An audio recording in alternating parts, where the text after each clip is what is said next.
Antes de que el pueblo de Israel habitaba en la tierra prometida, estaban ahí los cananeos.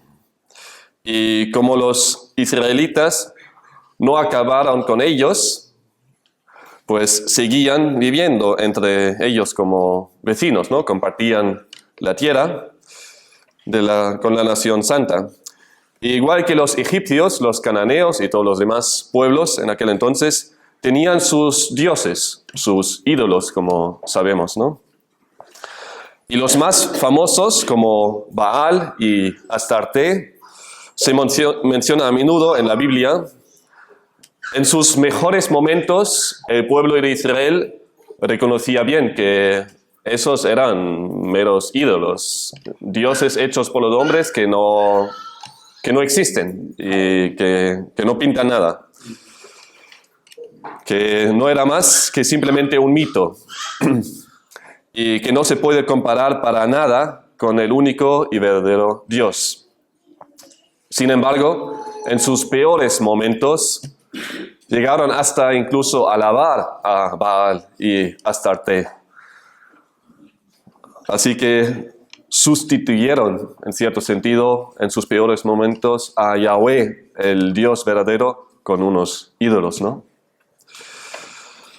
Como os podéis imaginar, los cananeos tenían muchos mitos, cuentos que se contaron sobre sus dioses, y uno de ellos trata justo de Baal, que era el dios de la tormenta, la lluvia y la fertilidad, considerado a la vez como protector de la vida y agricultura. Por otro lado estaba Yam, el dios del mar y las aguas, asociado con el caos y la destrucción. Y uno de los mitos, que muy probablemente era incluso conocido entre los israelitas, cuenta de una confrontación entre esos dos dioses, Baal y Yam. En su momento, Yam reclamó la supremacía entre todos los dioses, no sé cuántos había, pero bueno, varios, y exigió que Baal y los demás dioses se sometan a él. Yam es respaldado por él, es otro dios, que es como el patriarca de los dioses, y él lo proclama rey a Yam y le otorga autoridad sobre el cosmos. Y mientras los demás dioses se someten a él, Baal no. Baal se pone a luchar contra Yam, y en esa lucha épica, Baal golpea a Yam con fuerza devastadora y así logra derrotar y someterlo. Después de la victoria, Baal es proclamado como el rey supremo de los dioses y se le concede un palacio en el monte Safón. Y ese palacio simboliza su estatus divino y su dominio sobre el mundo natural. Eso es el cuento, el mito que existía en aquel entonces.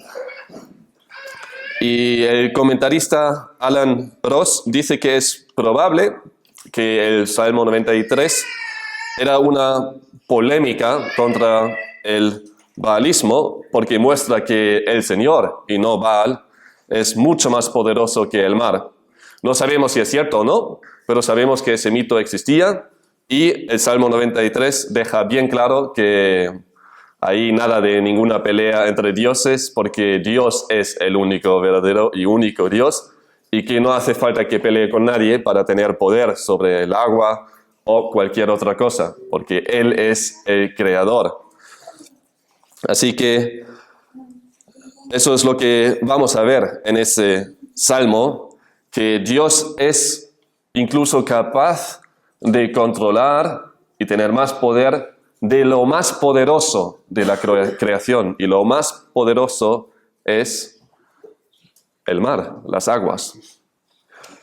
Y Él es capaz de controlarlo y es mucho más poderoso. Así que vamos a ver hoy 4 características del Rey eterno que nos llaman a postrarnos ante Él y adorarle. Empezando con el primer punto que vemos en los primeros 2 versículos, y es el Rey majestuoso. Los primeros 2 versículos muestran su majestad. Repito los primeros dos versículos, vamos a volver a leerlos. Dice, el Señor reina, vestido está de majestad. El Señor se ha vestido y ceñido de poder. Ciertamente el mundo está bien afirmado, será inconmovible. Desde la antigüedad está establecido tu trono. Tú eres desde la eternidad. Como el Salmo no lleva un título ni ninguna otra indicación a su autor o circunstancia en la cual fue escrito, desconocemos tal información. Hay algunos comentarios que van por esa dirección, otros por ahí, pero bueno, como el texto mismo no indica nada, no os puedo decir mucho o nada de quién lo escribió y en qué circunstancia el autor se encontraba. Pero en ese caso casi no importa mucho, entre comillas, porque es un salmo que nos habla de una verdad universal que no cambia en ninguna circunstancia, ¿no? Así que vamos directamente al contenido en sí. Lo que sí se puede decir es que es un salmo de entronización. Son salmos que celebran el reinado de Dios sobre la tierra, de los cuales hay por lo menos 6 más. Uno antes del Salmo 93 y después a partir del Salmo 95, que tratan todos el mismo tema y hasta incluso contienen algún versículo paralelo, o decir, igual. Hay unos versículos que son justo igual en algunos de esos salmos, porque tratan todos del mismo tema de hablar sobre Dios como Rey. Así que vamos directamente al contenido en sí, empezando con la frase principal de este salmo, que es también la primera frase. Es la afirmación, el Señor reina. Ese sí podemos considerar como título del salmo, el Señor reina. Y como veremos a continuación, todo el salmo trata de ello, o describe cómo el Señor reina desde una perspectiva mostrando sobre todo su poder. Como la mayoría de vosotros ya sabéis, el nombre aquí traducido como Señor o Yehová, en el hebreo es el nombre Yahweh, que aparece por primera vez en Génesis 2:4 y es el propio nombre de Dios con el cual también se reveló a Moisés, explicándole el significado de su nombre con las famosas palabras, yo soy el que soy, subrayando, entre otros, su existencia eterna y omnipotencia, que no depende de nada ni nadie, que simplemente es. Dios es. Siempre era y siempre será. No tiene comienzo ni fin. Es el Dios eterno. Todo lo que es, siempre lo ha sido y siempre lo será. Y lo mismo pasa como rey, ¿no? Dios no comenzó a ser rey en algún punto y lo deja hacer en algún punto, sino siempre era y siempre será rey. Su casa, su familia real, digamos, no tiene su dinastía no tiene ni comienzo ni fin, ¿no? Es eterno. El Señor reina, el único y verdadero Rey con mayúscula. Y de eso se trata el Salmo. ¿Qué significa todo eso? Pues significa que el Dios inmutable siempre era y siempre será perfecto. Significa que el Dios inmutable siempre era y siempre será santo, soberano, todopoderoso, omnisciente y todas las demás virtudes que tiene. Él nunca tuvo que aprender algo o deshacerse de algo. Era perfecto y será perfecto por siempre y para siempre. Y en el contexto de ese salmo, pues implica, como ya he mencionado, que siempre era y siempre será el Rey majestuoso y poderoso que reina eternamente, sin principio y sin fin. Así comienza ese salmo. El Señor reina. Reinar también se puede traducir como gobernar. El que reina, que gobierna sobre un territorio, es el que tiene el poder. No hay otro que le supera. La Real Academia Española define la palabra reinar como ejercer en una monarquía la jefatura del Estado. Pues esa definición es válida cuando se habla de reyes humanos, ¿no?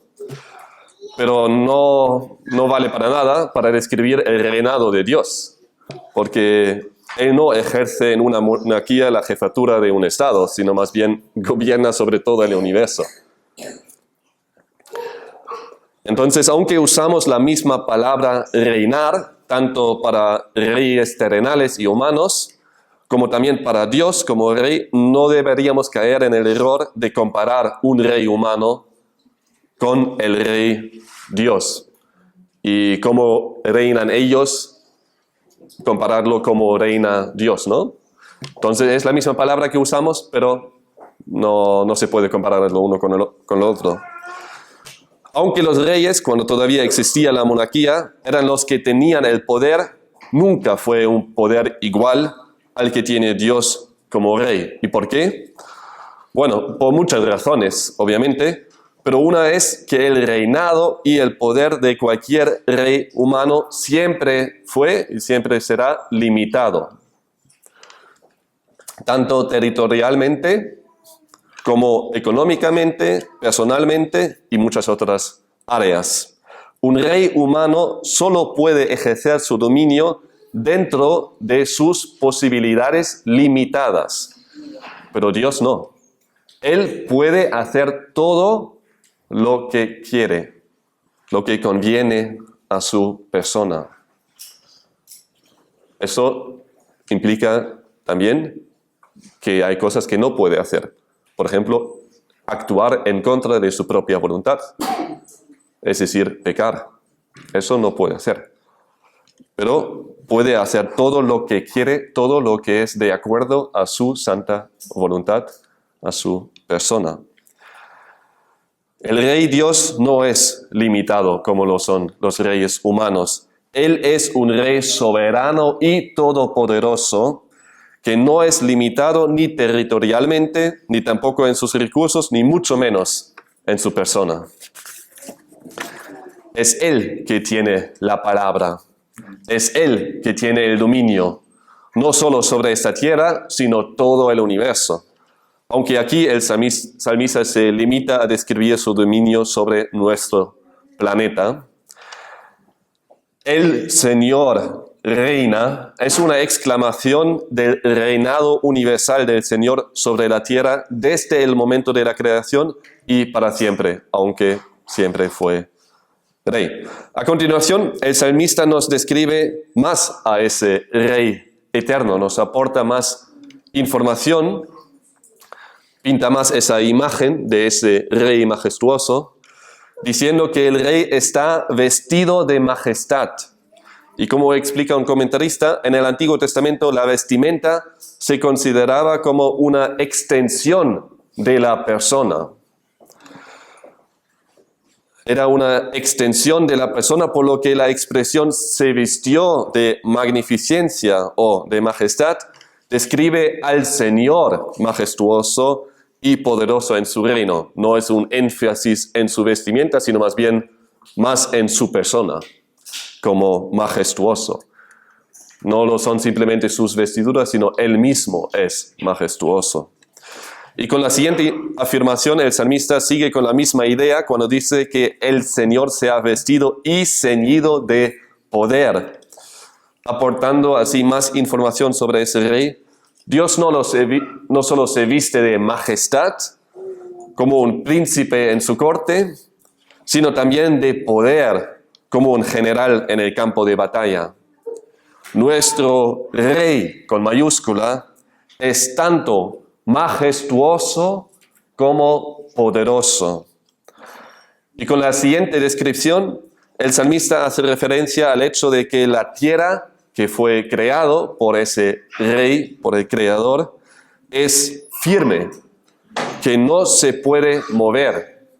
Dice, ciertamente el mundo está bien afirmado, será inconmovible. Y como ya mencioné al principio, el Salmo 93 es uno de los salmos de la entronización y hay otros salmos que comparten algunos versículos. Y uno de ellos es el Salmo 96, el versículo 10. Solo hay que mover una sola página. El Salmo 96, el versículo 10, ahí encontramos la mismísima expresión donde leemos Salmo 96, 10, decid entre las naciones, el Señor reina. Ciertamente el mundo está bien afirmado, será inconmovible. Él juzgará a los pueblos con equidad. Es la mismísima afirmación que subraya, hablando sobre lo que ha hecho, el poder del quien lo hizo, ¿no? ¿Cómo sabemos si alguien es un buen constructor de puentes? Pues lo sabemos cuando la puente que diseñó y construyó o dejó construir es duradera. Cuando permanece por siglos y aguanta todo tipo de tormentas y catástrofes naturales. Si un puente aguanta todo eso, hasta una dana y tormentas y todo, pues podemos decir, pues ese arquitecto, el que lo construyó, vale para algo. ¿Cómo lo sabemos sin conocer a la persona? Por su obra. Porque su obra es duradera y firme y no será movido. Ese puente es firme. Y en ese sentido, ¿no? El salmista describe que la tierra, ciertamente el mundo está bien afirmado, será inconmovible. Y no habla sobre la tierra para alabar la tierra, que, ay, mira qué fuerte la tierra, el planeta que habitamos. No, para más bien hablar sobre el rey. Mira qué poderoso, cuán poderoso es, que lo que hizo es inconmovible, está bien afirmado, es estable. Nadie puede mover la tierra, el planeta, ¿no? Es una demostración de su poder, como el Señor, como Dios sostiene el planeta y cómo lo ha colocado en el universo y no escapa, no le escapa, ¿no? Todos los planetas, como sabemos, Dios los ha colocado cada uno en su lugar y allí están. Y eso nos muestra algo de la grandeza y del poder de Dios mismo. Entonces, cuando observamos la creación, ya sea los planetas o una hormiga, lo más pequeño, lo más grande, eso nos habla del poder, de la creatividad de nuestro Dios. En el versículo 2, el salmista sigue describiendo el reinado del Señor y dice, desde la antigüedad está establecido tu trono, tú eres desde la eternidad. Dice el comentarista Matthew Henry aquí, al ser Dios eterno, también lo son su trono y todas las disposiciones que emanan de él, ya que en la mente eterna solo puede haber pensamientos eternos. Eso es lo que hablamos antes, ¿no? Que como Dios no tiene ni principio ni fin, tampoco lo tiene su carácter ni todo lo que es. Es difícil para nosotros comprenderlo, dado que nada de lo que conocemos se puede comparar con el trono eterno del Señor. El mismísimo concepto de la eternidad, no somos capaces de captarlo, porque es incomparable.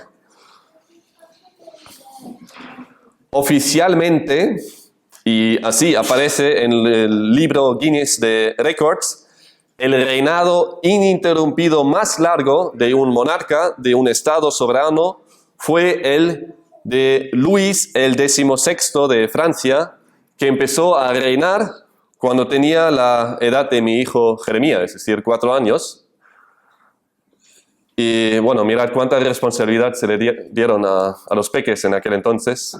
Pero bueno, sabemos que había ahí gente que se ocupaban de ello. Pero bueno, oficialmente el monarca gobernó durante 72 años y 110 días, desde el 14 de mayo 1643 hasta el 1 de septiembre 1715.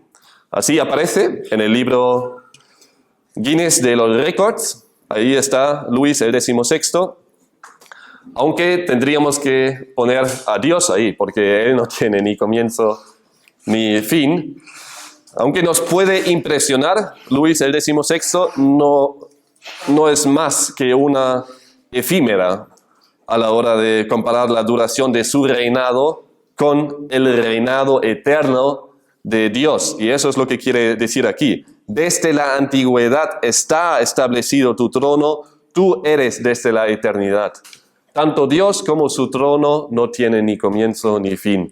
Es por toda una eternidad. Él nunca deja de ser rey.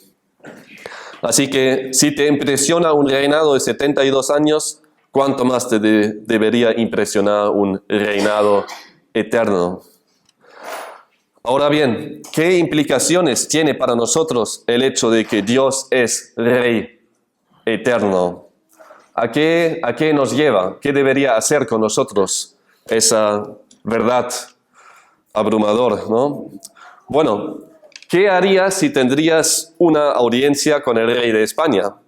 Aunque hoy en día el monarca ya no tiene mucho poder, hay que reconocerlo. Tiene mucho menos poder, pero estando ahí en el Salón del Trono del Palacio Real de Madrid, pues seguramente te sentirías algo intimidado, ¿no? Bueno, yo sí. Igual algo indigno incluso. Sería algo abrumador para cada uno de nosotros estar ahí y delante del rey en el Palacio Real. Mucho más pensando en estar delante del Dios Todopoderoso. Lo más adecuado que podemos hacer, estando delante del Rey, es, en primer lugar, reconocer quién es.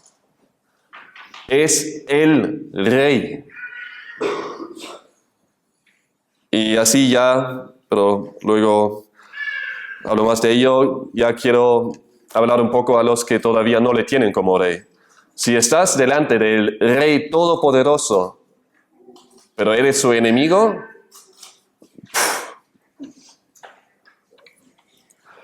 no sería una experiencia nada agradable estar delante del Rey Todopoderoso y ser su enemigo. Y nosotros, que le tenemos como el Rey, ¿qué hacemos cuando estamos conscientes de ello, que vivimos delante de Él, ¿no? Pues que vivamos una vida digna y que le adoremos, no solo los domingos por la mañana, sino toda la semana, todo el mes, todo el año, toda nuestra vida. El contemplar, leer sobre quién es Dios, contemplar su majestad nos debería llevar a adorarle.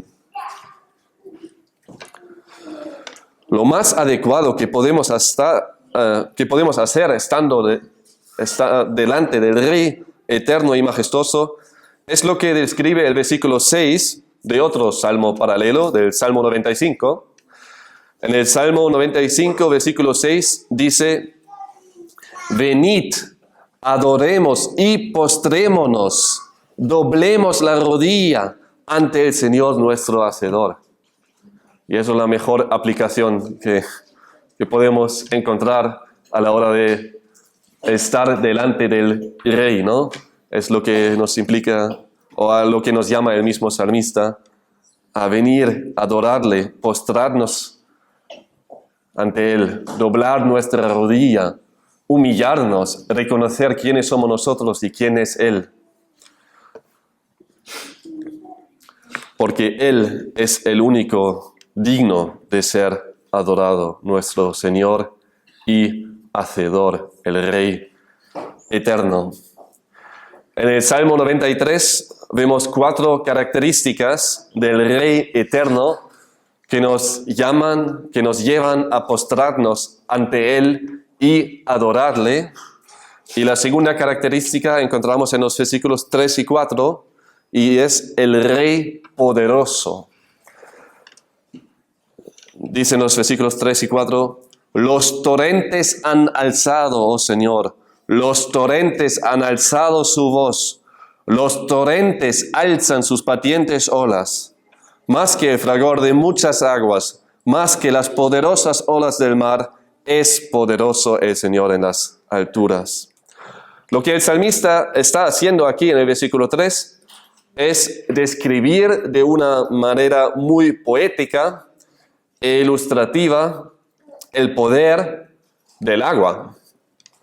Dice un comentarista, el doblado y triplicado de expresiones por todo este salmo son medio poéticos de generar energía y énfasis literario.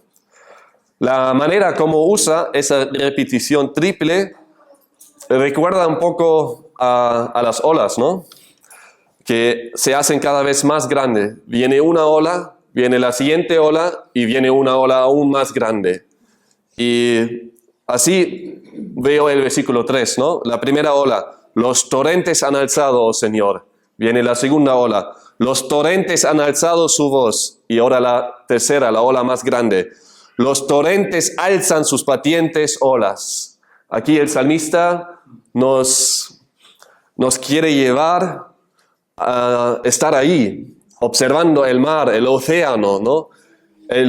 La poderosa creación de Dios, las aguas que vienen y nosotros estamos ahí pequeñitos, como nada, enfrente de esas olas gigantes, ¿no?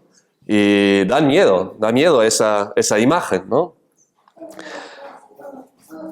Él nos coloca en la orilla del mar, desde donde podemos dejarnos impresionar por la fuerza y el poder de las grandes y poderosas olas. Eso es lo que quiere hacer, es un poema que describe el poder del agua. Y el mar realmente es abrumador, parece infinito y a veces como un monstruo dormido, ¿no? Calma, vemos una paz, pero de repente se puede convertir en un monstruo, digamos, que destruye todo. Y en el Antiguo Testamento el mar y el poder de las aguas son bien presentes. De hecho, se hace muchísima alusión al poder del agua. Y Dios mismo utilizó las aguas tanto para el gran juicio en los días de Noé, el gran diluvio, ¿no? Como también para acabar con los enemigos de Israel, es decir, los egipcios. Lo usó para proteger a su pueblo, el mar, las aguas, ¿no? Para que puedan pasar. Y después usó las mismas aguas para acabar con los enemigos, con el faraón y su ejército, cuando perseguían a los israelitas. Los israelitas en aquel entonces tenían bien presente el poder de las aguas, cuando estaban ahí viendo esa escena, ¿no? Como las olas estaban a su lado y después acabaron con faraón y su ejército. Entonces veían ese gran poder de las aguas, pero no se postraron ahí delante de las aguas y adoraron al agua y dijeron, muchas gracias, agua, por habernos preservado la vida y haber acabado con nuestros enemigos. No, tenían bien claro que es simplemente una herramienta en manos de Dios, porque Él es mucho más poderoso y el poder del agua muestra más bien su poder.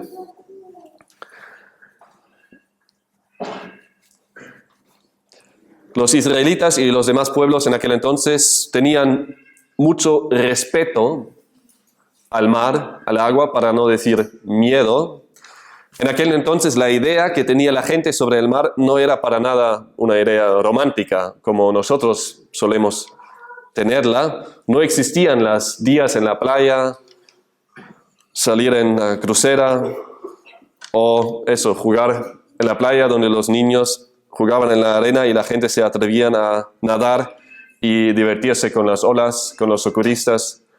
Eso en aquel entonces no existía. No se divertían con las olas, tenían miedo. Y la verdad es que aunque hoy en día sí lo hacemos, es decir, jugando con las olas para decirlo así, y nos suele gustar el mar, a la vez sabemos que hasta incluso los nadadores más experimentados pueden ser llevados por una corriente fuerte y ser tragados por el mar. Según la Organización Mundial de Salud, se calcula que cada año mueren ahogadas más de 300.000 personas. 300.000 personas cada año ahogados en el mar. El mar es poderoso y sus grandes olas a menudo se asemejan a un poderoso ejército, ¿no? Una ola tras otra ola. Y es justo la idea que nos presenta aquí el salmista. Con la manera como nos presenta aquí las olas, quiere subrayar el gran poder que tiene el agua y nosotros, los seres humanos, somos impotentes ante esa fuerza incontrolable. El poder del agua no es en absoluto comparable con nuestro poder como seres humanos.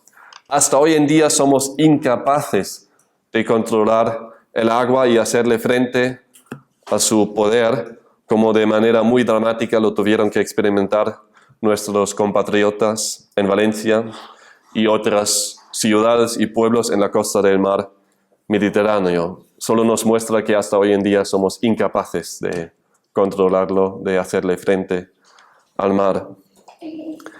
Pero ¿qué tiene de poder el agua comparado con el poder de Dios?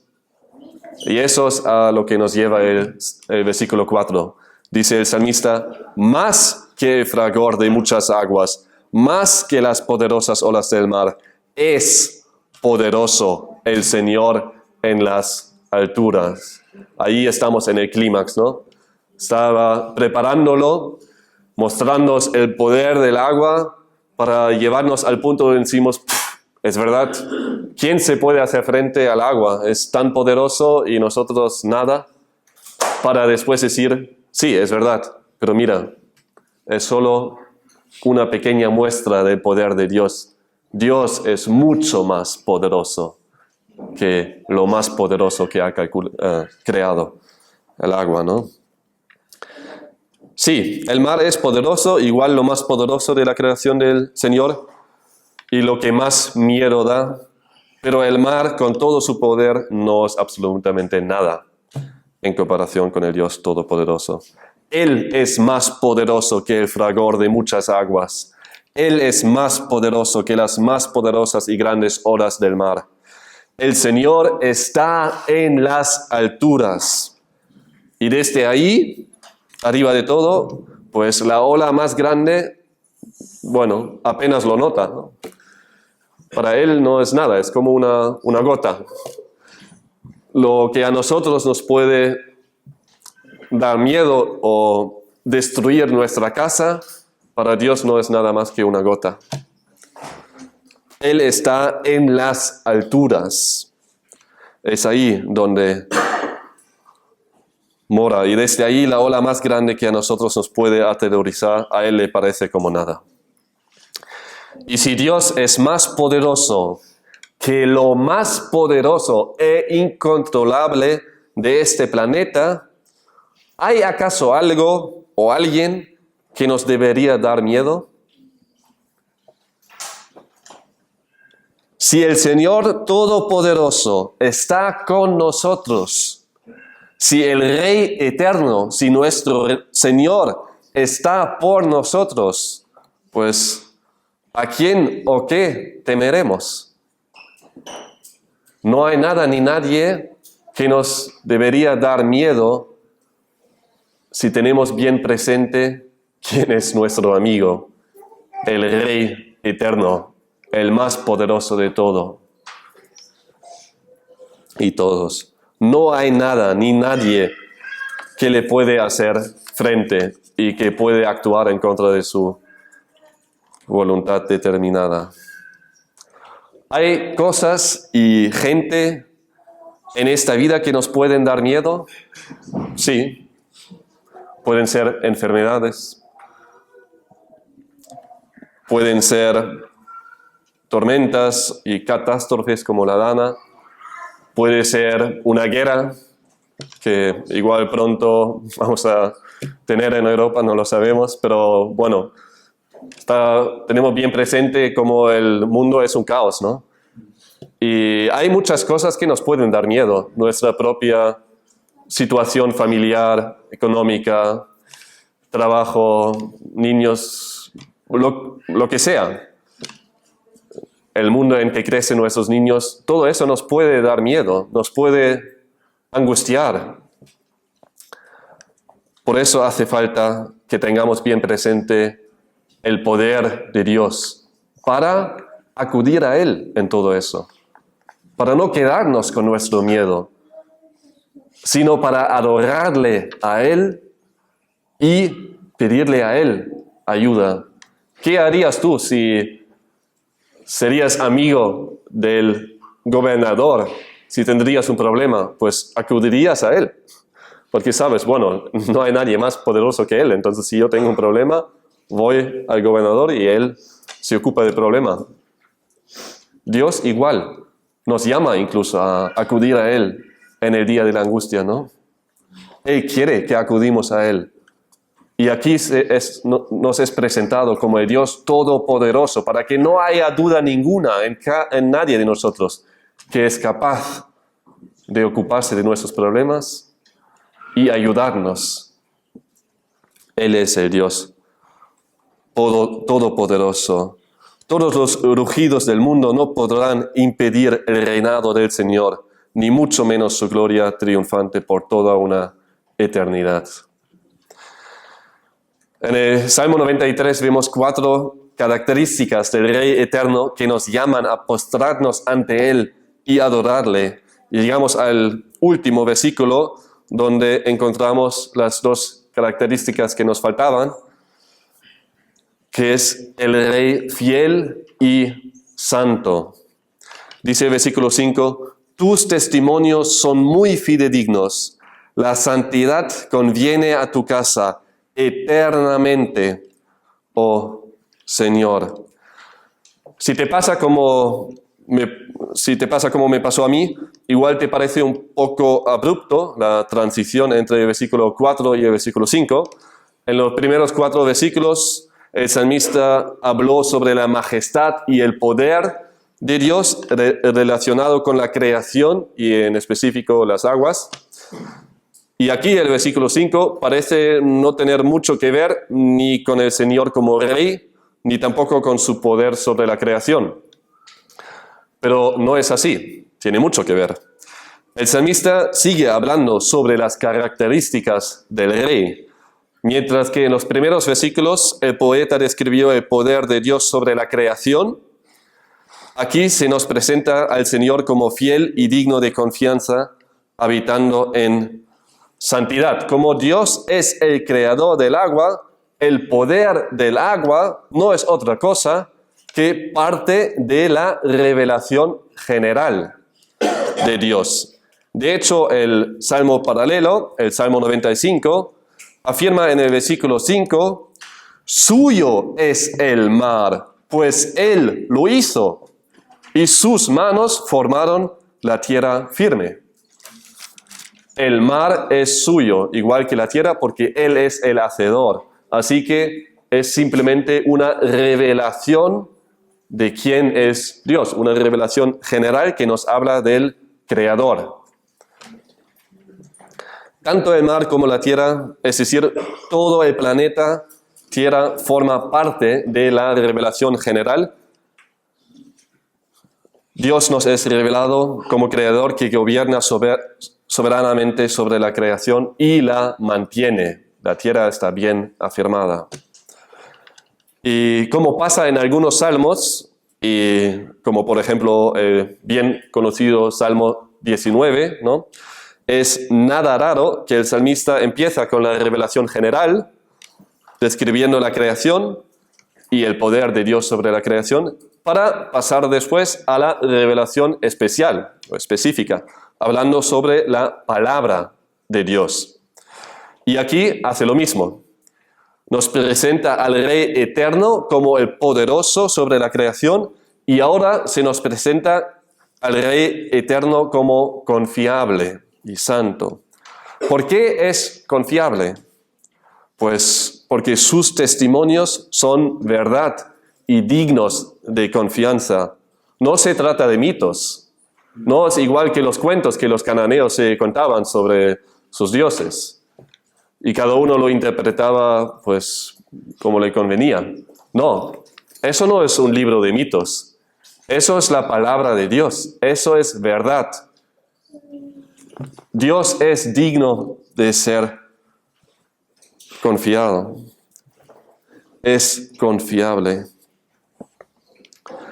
Se trata de la verdad revelada por parte del único y verdadero Dios en quien el pueblo de Israel está llamado a confiar aquí en ese versículo.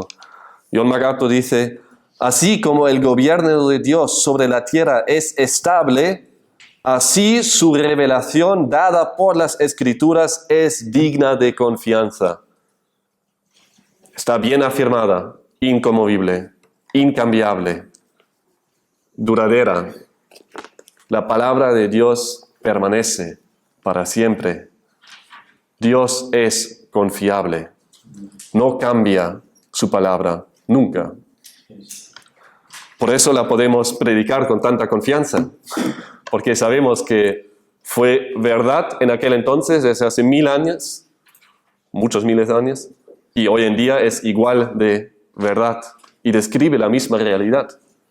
El Señor Dios sigue siendo el Rey majestuoso y poderoso, que es más poderoso que las aguas. Eso no ha cambiado. Nos debe asombrar el poder de Dios que sobrepasa el poder de lo más poderoso que conocemos, el mar, pero aún más nos debería asombrar su fidelidad que nos muestran sus testimonios. Las Escrituras. La Biblia que tienes en tu mano no es el libro más confiable que todo lo que contiene la tierra. No es un libro de mitos. No hay nada más confiable que la Biblia porque es la única palabra del Dios verdadero. Dios es digno de ser alabado porque su palabra es al 100% confiable. El salmista sigue describiendo al Rey poderoso, terminando el Salmo con decir que la santidad conviene a tu casa eternamente, oh Señor. ¿Qué es lo que realmente dice esta afirmación? Entendemos que Dios es santo, pero como se refiere aquí a su casa, y además es traducido de una manera un poco ambigua, para decirlo así, nos puede costar un poco entenderlo bien, por lo menos me pasó a mí cuando estudiaba el texto. Aquí ayuda a observar más traducciones en otros idiomas, eso lo hice yo. Es una herramienta útil cuando no sabes hebreo. Y habiendo hecho eso, se me aclaró un poco más lo que quiere decir aquí. Lo que el salmista nos transmite aquí es que la santidad es la decoración de la casa de Dios. La santidad es un adorno y la belleza de la casa de Dios. Como Dios mismo es santo, es decir, separado de todo lo común, el lugar donde mora tiene que ser igual de santo. Eso quiere decir que donde Dios habita, eso no tiene nada que ver con lo que existe aquí en la tierra. Quedándonos en esa imagen, solemos decorar o adorar nuestra casa con plantas y flores, además con cuadros y fotos. Pero ¿qué pasa con el tiempo? Las plantas y flores se marchitan y los cuadros y las fotos amarillean o se desvanecen con el tiempo. Nada de lo material que existe en esta tierra es duradera ni mucho menos perfecto. Todo tiene su defecto. Todo caduca y se destruye con el tiempo. Con Dios y su casa no es así. Dios es perfecto y eterno, y la decoración de su casa también lo es. Él es el Rey incomparable y su casa también lo es. Él es único y así también es el lugar donde habita. Por el contexto se entiende que se refiere a su casa en los cielos, donde está también su trono, del que habla el salmista en el versículo 2. Dios habita en las alturas, como indica el versículo 4, y su casa es adornada de santidad, como nos dice el versículo 5. Dios es santo, perfecto, sin defecto y sin pecado ninguno, y así también lo es su casa y su reino, para toda la eternidad. Como el salmista termina ese salmo con referirse al reino eterno del Señor, nos invita a extender nuestra mirada al porvenir. Reconocemos junto con el salmista que Dios reina ya. Siempre era rey y siempre lo será. Y como bien sabemos, su reino no solo es un tema del Antiguo Testamento. Jesús mismo hablaba mucho del reino de los cielos a la gente, incluso justo antes de tomar la cruz. Respondió a Pilato cuando éste le preguntó si era rey de los judíos. Jesús respondió en Juan 18, mi reino no es de este mundo. Si mi reino fuera de este mundo, entonces mis servidores pelearían para que yo no fuera entregado a los judíos. Mas ahora mi reino no es de aquí. Bueno, muy pronto Dan nos va a predicar ese texto, ¿sí? Y nos lo explicará bien, ese versículo. Lo único que quiero subrayar de la afirmación de nuestro Señor aquí es su referencia a su reino celestial. Porque dice, mi reino no es de este mundo, habla en presente, porque su reino es de los cielos, siempre era y siempre será. Un comentarista dice aquí que aunque este salmo fue usado en el culto israelita para alabar la soberanía de Dios, a la vez se refiere a la consumación de los tiempos en que el Señor establecerá su justo gobierno milenial sobre la tierra por medio del Mesías. Y además su reino eterno en la nueva tierra y los nuevos cielos. Dios siempre va a ser rey, incluso después del reino milenial. No deja de ser rey, ¿no? No deja de gobernar. Pero aquí específicamente en el reino milenial nos es presentado Cristo, el Hijo, como rey, ¿no? Cristo es rey. ¿Lo está bien en tu vida? Igual estás aquí escuchando todo eso, pero realmente no te relacionas con todo ello, simplemente por el hecho de que todo eso no forma parte de tu vida.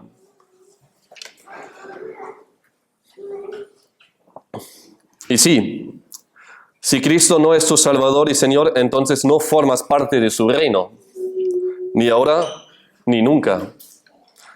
En su primera venida, Cristo vino como el Cordero de Dios, que fue sacrificado por el mundo. Cristo fue el Cordero perfecto, sin manchas, sin pecado ninguno. Murió en la cruz para pagar el precio de nuestro pecado. Sin embargo, resucitó al tercer día y venció la muerte y el pecado, para que todos los que creemos en Él tengamos vida eterna y que participemos en su reino para toda una eternidad, para que formemos parte de su reino, para un día reinar con Él, porque Cristo va a regresar.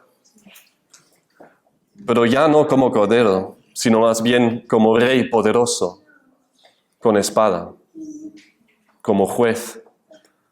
Él regresa para juzgar. Y en ese momento ya va a ser demasiado tarde para arrepentirse y creer en Él. Cuando Él regresa, ya se acabó. En el momento en que Cristo regrese, más te vale que eres uno de los suyos. Si no, vas a ser condenado. Condenado para sufrir por toda una eternidad en las llamas del infierno. El Señor reina. Siempre fue así y siempre será así. La pregunta es si tú formas parte de su reino o si te quedas fuera. Arrepiéntate y ruega al Rey eterno para que te perdone tus pecados y te concede la salvación eterna. No te lo tomes a la ligera y tampoco pospongas demasiado tu venida a los pies de Jesús. Él está ahí con los brazos abiertos para recibirte, para perdonarte, para darte vida.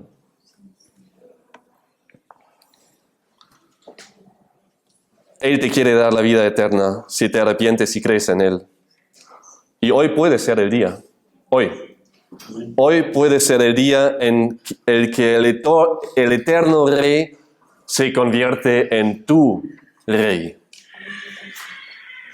Él es Rey, eso no cambia. Tu decisión no cambia si es Rey o no. Pero sí que cambia si es tu Rey o si es tu enemigo. Y la Biblia nos habla mucho de lo que les pasa a los enemigos del Rey eterno. Y no quiero para nadie aquí en esa sala que le pase. Os ruego que os arrepentáis y que os acerquéis a los pies de Cristo, suplicando, arrepintiéndoos y creer en Él. Dile adiós al mundo. Dile adiós al mundo y abraza al Salvador antes de que sea demasiado tarde. Abraza a Cristo. Él es el Rey todopoderoso y confiable. Pon también tu confianza en Él. Vamos a terminar en oración adorando al Rey eterno, majestuoso, poderoso, fiel y santo.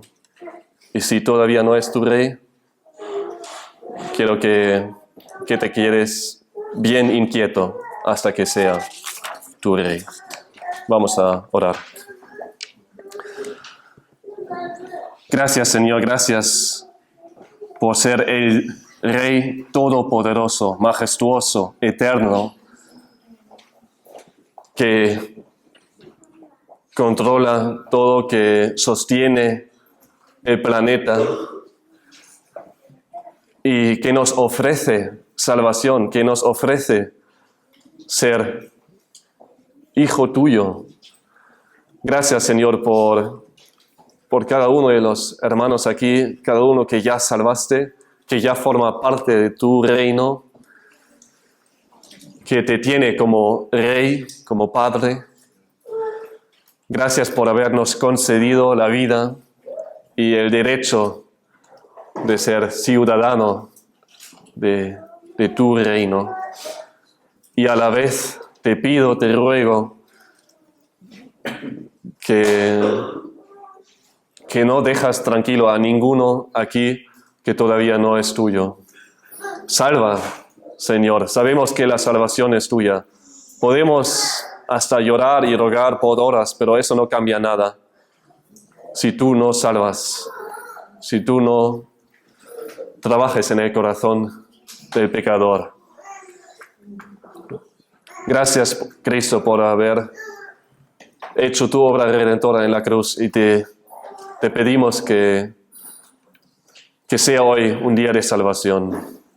Ruego por los jóvenes, ruego por los adolescentes, los chicos y también por los adultos que igual se crean ser cristianos porque llevan años acudiendo a la iglesia, pero su vida muestra que todavía no son tuyos. Señor, salva para que haya más almas que reconocen que tú eres Rey eterno y que te adoren a ti, que seamos más que se arrodillen ante ti, postrándonos ante ti, adorándote a ti, el único Rey eterno. Eso pedimos en el nombre de tu Hijo Jesús. Amén.